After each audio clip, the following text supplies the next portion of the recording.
Well, Paul, we've had our first crack at being in that classroom together. Culture. Yeah, what did you think? I thought we were good. I like those students. Yeah. They're fun. What do you like about them? They're diverse. They're interesting. Yeah. I couldn't have been more excited than to see that range of languages and interests. I just thought they were cool. Students are much cooler than when I was a student. Yeah, I like to see as I said this morning, I like to see the energy. I like it when the energy's in the room. Yeah. And I think one of the challenges we've got is trying to see how we can get that energy to go from those presentations where there's a sort of accepted level of humour in there, and when we move into discussing business plans or later in the semester discussing the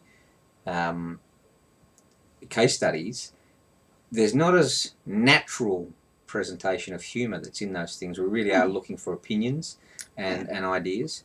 I think what I've noticed from teaching here and at other universities and from being a student and doing group work is there's often that sense of disconnection. You know, why do you have to participate?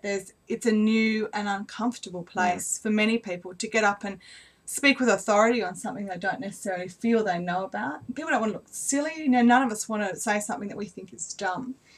And I think it's stepping out and across that barrier to realising that the space is safe to explore. Yeah. And the fun part is that, you know, in entrepreneur world, they always say sort of every 100 crazy ideas, you know, it's going to be the gold. And I think we need to see our dialogues together as being all of those crazy ideas. And then someone's going to say something that will just, it'll be like a light bulb going off for the whole class. Yeah. But, you know, when you're sitting there at the desk and we're up the front, on, you know, sometimes it's hard to feel you can do it. Yeah. I think one of the things that, thinking about this morning, one of the things that struck me was that the Doug Richards, when he was talking last night about this notion of the business plan, he was trying to bring it back to say it's just fiction, it's just fiction. Yeah. And I think one of the challenges that the students have got, and you know where I'd like to actually challenge them to sort of step up, is to think about everything that's happening. Yeah, challenge. Yeah. Everything that's happening in that room is fiction. Yeah. Right? It hasn't happened. You know, the conversation that we're about to have about that particular business, and we don't know exactly what happened with the business, and we're just looking for some sort of logics to sort of start to come out of their understanding of the theory that we've sort of asked them to play with, the questions, the focus in the class, and just get some sort of logic to sort of roll forward from that. And you know what? It's very much also like what he was saying, which is that the front part's fiction, but the underpinning is fact. And the fact is that you're going to have to graduate, you're going to have to leave that room, and you're going to have to go into the workplace where you will be constantly asked to step up and speak and asked to put your ideas on the line, put your credibility on the line. And so I think that, you know, while we're creating this safe space for narrative, it's a practice ground. We're practicing relationships. We're practicing being afraid and being nervous and being able to stand up and speak. And I think that's really critical, to not think about this as practice, but to realise that this is what life's like, and it's much better and more fun at uni than it is often when you get into a real dynamic, hardcore workplace. Yeah. So, I mean, I think this is the big challenge that you guys have got in front of you, is to actually reconceptualise what we're trying to do in that room and say, oh, it's not about the right answer, and it's not about potentially making a fool of myself. We're actually providing you a space to just let your thoughts wander, you know, and just let them out. You must be, when we ask those questions and we say, what do you think about this? Or, you know, what do you think they're selling? Or is there a compelling reason here?